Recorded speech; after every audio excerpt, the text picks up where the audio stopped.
Yes, hello. Matt Stokes coming to you just for a moment to talk about the baptism this Sunday. First of all, the message is at Coastal Christian, 9:30 this Sunday, 2577 Tilton Road, Egg Harbor Township. Really want you guys to be there because it's going to add so much to the significance of what's going to happen later at 4 p.m. at the lake, at Swan Lake Resort. So, just to give you some more background of what Sunday's message is going to be about. You know, there are different types of baptism, right? There are different modalities, right? One is immersion, but there's also something called effusion, and there's also something called dispersion. What's the difference? Well, immersion is where you fully go under the water and you fully come back up. Effusion that's where the water is actually poured over the person's head, right?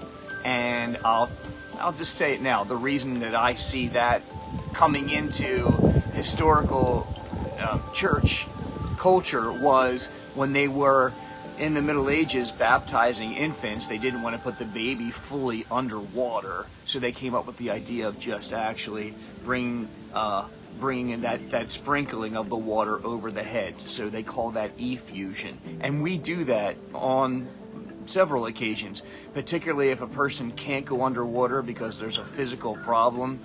I don't think anyone's ever had a fear, but we did have people that were cancer patients, and they couldn't, the idea of the water or getting an infection, bacteria. Other times people have had head trauma or an incision or a surgical procedure, and they couldn't get, it wet, so we were actually very careful in the way. They still wanted to be baptized, we had to be very careful in the way that we actually use the water, right? And then the third way, dispersion, is you may have seen sometimes where a priest will actually sprinkle someone, right? And there's a place in the scriptures that talk about how we've been sprinkled with a pure conscience. It talks about the sprinkling of blood back in ancient times with the Hebrews. Do you remember where they would dip the hyssop in blood, and then Moses actually took the law, and he sprinkled the blood upon the law, and then he sprinkled it upon the people, and the nation of Israel said, all that God has said we will do. And in doing that, he was establishing a covenant. And baptism is really the proclamation of a covenant.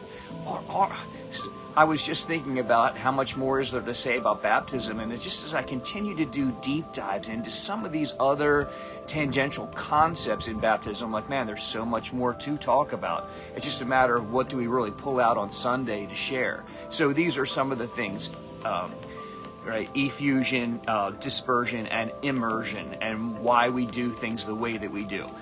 Basically, they're all involving water, and they're all really bringing about different types of symbolism. And we'll talk about this too on Sunday, right? Baptism has two symbols that it's really integrating. One is the Old Testament Hebrew concept of cleansing.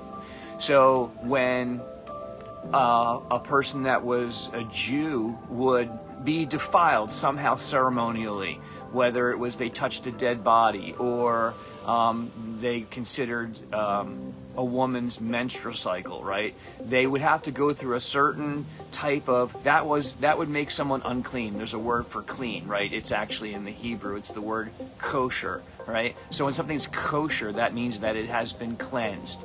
Most of us today, a modern day Jew would say that it's been blessed by the rabbi, right? But really what it is this thing has been declared cleansed.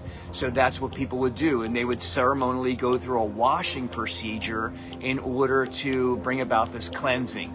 So we'll talk more about that on Sunday, but that's one illustration. That's one metaphor. The other is the death and resurrection of Jesus Christ. So when you're going under that water, you're symbolically showing that you died to an old life, and when you come out of that water, you're showing that you've resurrected now to a new life. And of course, buried with Christ, we've died with him, rising, we've raised with him. And of course we haven't, Christ's death and resurrection was redemptive for the sins of the world, and then that's what his death was. And then the resurrection was the validation that his sacrifice of his sinless life was ratified by the fact that he rose from the dead to say, hey, what I said about dying for the sins of the world, that's really true. And the way that you can know that it's true is I am going to actually have victory over death, so that you really listen to what I said about sin and sacrifice and forgiveness, right? Kind of fascinating.